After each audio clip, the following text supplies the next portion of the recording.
FreeMMOStation.com. Hey, what's going on, FreeMMOStation? Okay, so, yeah, we are now in the second part of this first impression, where we will go past the tutorial, that was all epic and such, and we go into the real game and see what this game really has to offer for new players. So yeah, I also switched recording devices. We're going to be using OBS for this so that we can do it all quick and casual like and live. Alright, so, well, this is pretty much what we've got. We're going to be talking to a lot of people. Now, I kind of skipped ahead. I also switched down to a different character here. So I switched to my character Skylent, who is the dual sword wielding character. As you can see, there's like a little bit of hiccups when loading into the game. It's a little bit awkward. So this is basically where I guess you're going to just kind of be, you know, as a character. Like, this is the hub town city thing.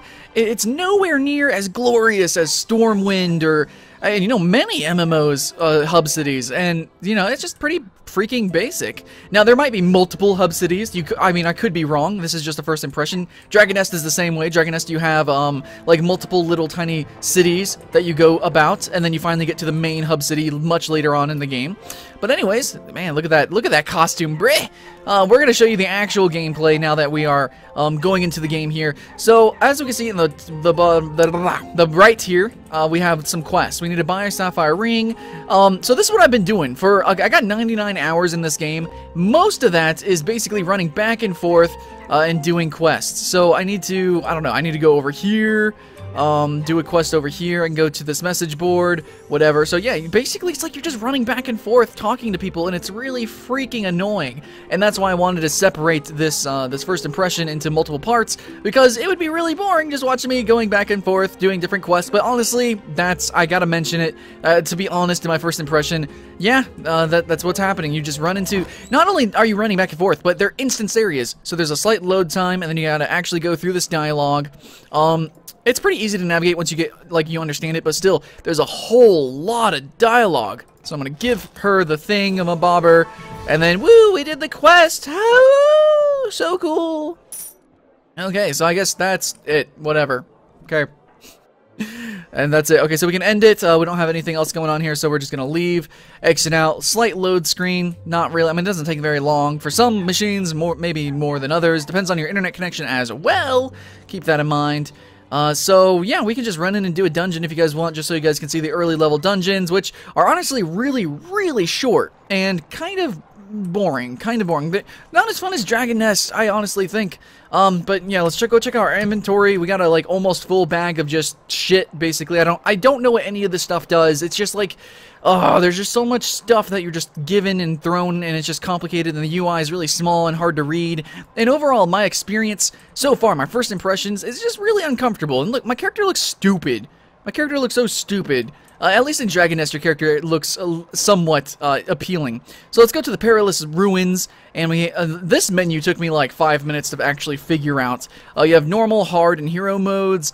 Let's see, you got to create a party, and then you go to Wind Through the Ruins, click that, create party, let's go, the boat is being prepared, okie dokie, and then we enter. See, look at it, like the different menus that pop up, it gets confusing. It's really confusing, I'm gonna be honest, okay? Now, okay, here we go. Now we go down the boat, and then we're ready to go, so we're just gonna solo this bitch. Let's go. Excuse my French, but here we go. And then you get this, like, little cinematic thing where everyone's like, hey, haha, yeah, we're gonna go on adventures, yeah. It's gonna be fantastic. Absolutely. I kind of move around your character and just be silly right there, but anyways, we're gonna go do a dungeon. I don't know if this is a repeat dungeon, but the first couple of dungeons that I did in this game actually were complete repeats. Like, so this is actually using the same tile set as before. Not the prettiest game, to be honest. Okay, so this is using the same tile set, same enemies as well.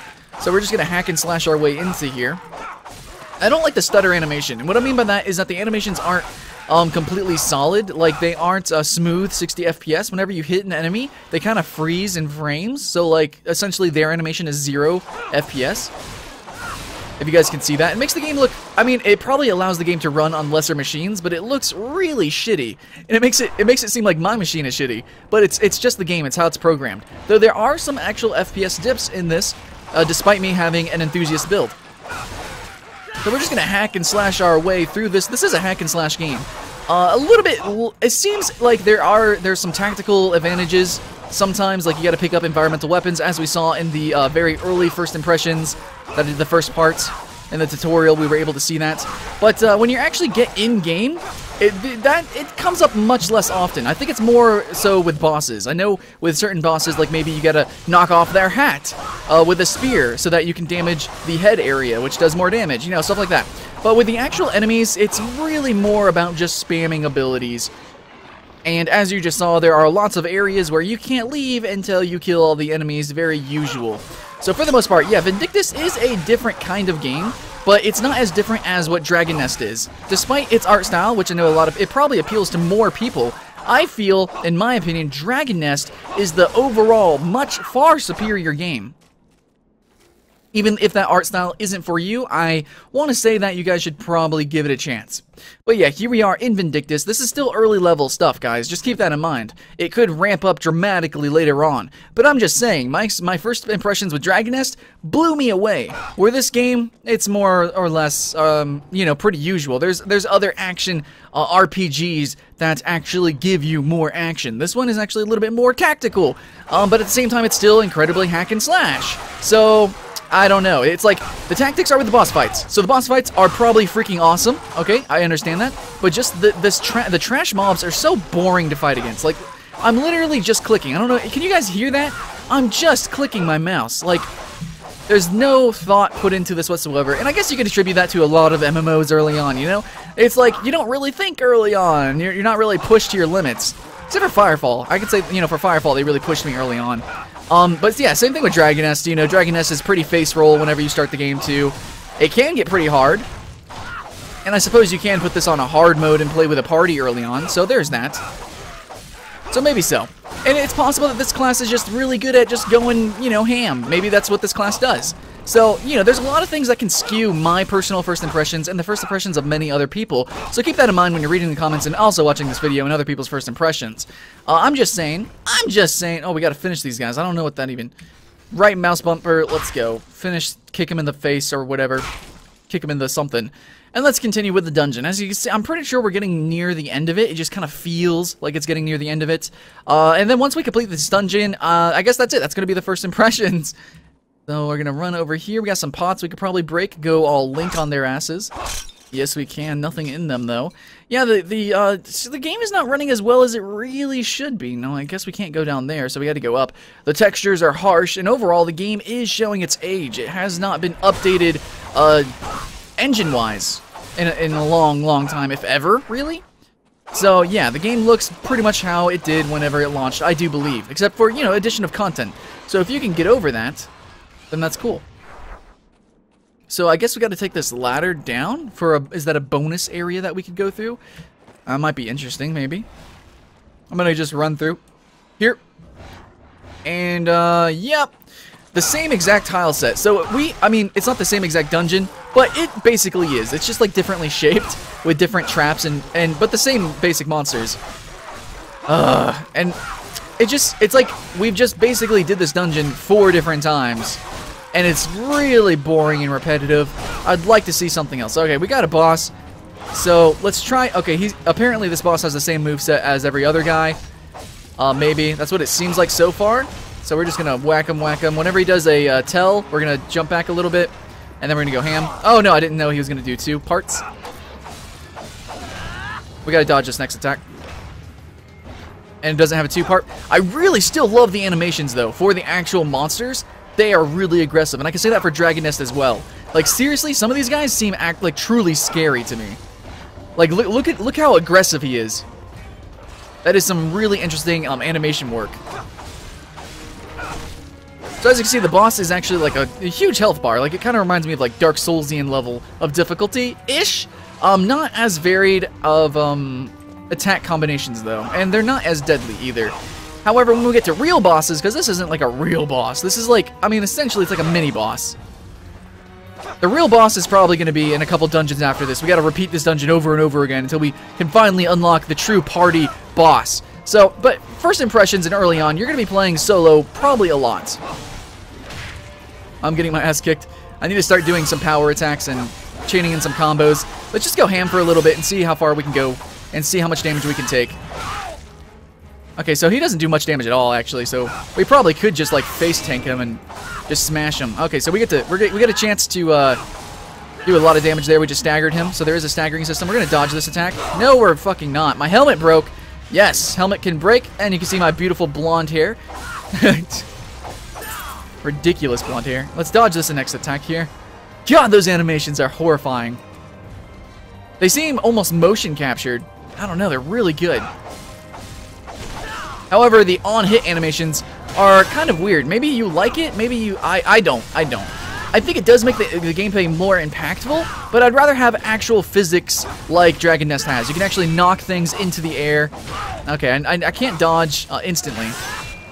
So let's dodge this next attack. Nope, okay. Even though that was the end of my attack chain. Nope, okay, so you have to be ready to stop attacking at any moment. There we go. So there is momentum with your attacks, though I don't even need to dodge. Like, you can just walk around. Dodging is for, like, clutch moments. Don't really need to. Move. Yeah, we just walk away. Oh yeah, I forgot that was a two-parter. Anyways, we're about to finish this guy. Dodge this. Oh, he's got a two-parter. My HP is low. I actually did some damage there. As you see, he just kind of repeated his moveset. You do get this kind of interesting slow motion like exit here though, which is, I don't know, it's kind of cute. It's whatever. You've completed the mission. Defeat Mad Grizzlepaw. Yay. Woo. And that's that. And this is what happens whenever you end the dungeon here. Pick up some loots. What is this? Can I go just walk over this? I walked over this. I got the White Knoll Heart. There we go, guys. And that's it. And then once we pick everything up, we can go back to town. And I mean, that's it. You get scored as well, just similarly to Dragon Nest. So let's go pick up these loots. Woo! Yeah, overall, I do like the animations for the characters, for the monsters. But when you're actually fighting, things get a little bit weird, and that's all I have to say. So you take a little bit to, you know, take in the scenery. Here's my ridiculously looking character. I didn't customize him whatsoever. I just put him blonde hair. I was like G to G. But there is good customization, as you guys probably saw in the first part of this video. So yeah, that's it. We got the battle clear. This very noisy UI. Yeah, the UI is overall very noisy, I think. You know, lots of letters, lots of numbers and stuff, but whatever. That just shows its age. Okay, so, and that's it. We just returned to town. Loading screens galore, just like Dragon Nest, which is something I really don't like about action RPGs. Ugh. But, yeah, that's it. So, looking around town, you can see that some characters look really interesting, but as a low-level character, man, you just look like a scrub. Like, you look like a freaking plebeian. I have no idea what level you start to actually look cool or not, but at the start of the game, you will look ridiculous. So, just pointing that out there. Anyways, I'm just saying, the game is showing its age. You may or may not want to play the game. I think it's a niche title right now. There's a reason why people have played it and played it for a really long time, but why it's probably not getting as many new players as it probably could because, well, it is showing its age. And that's pretty much my verdict on the game. I think it's still an interesting-ish game. I just also feel that there are more games coming out like Skyforge or even Dragon Nest, its sister game, that are a little bit more enjoyable and a little bit more explosive and more action-based. Well, since they are action RPGs, that's what I would expect. But this game does have a huge focus on story, so if you want to kind of have like a story experience, like a true RPG experience, like they even have like some anime RPG inspiration in this game, then it's probably for you. Thanks for watching, guys. I'm Skyline Shore with FreeMMOStation. Hopefully you enjoyed the video. I had actually a lot of fun putting it together. I had fun playing Vindictus. And if you do choose to try out Vindictus, I hope you guys have fun playing the game. So remember to like and subscribe so you can stay tuned and notified of other, well, free MMO stuff, news. We got first impressions, of course, editorials and top 10s, and just a lot of really cool videos focusing on free MMOs like Vindictus, and sometimes not like Vindictus, sometimes totally other things. But thanks for watching, guys, and we will see you again next time.